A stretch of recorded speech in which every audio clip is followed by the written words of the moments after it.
कोण लिहितंय?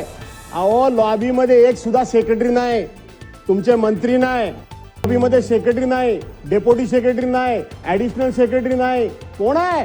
काय चाललंय? काय अशा कामकाज चालवता येतं? चालवा तुम्ही, आमचं काय म्हणणं नाही. आम्ही ओरडतोय, पण सरकारच्या वतीनं इतका गंभीर विषयाचा प्रस्ताव समोर आलेला असताना कुठे आहेत मंत्री? कुठे गेले मंत्री?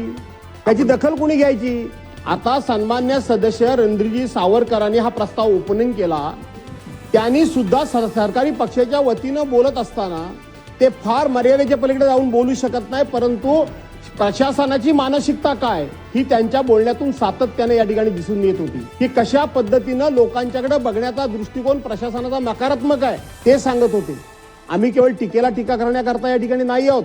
म्हणून मी म्हटलं की कुठे आहे पशुसंवर्धन मंत्री, दुग्ध विकास मंत्री, मत्स्य मंत्री, महसूल मंत्री, कृषी मंत्री, कुठे आहेत सगळे मंडळी?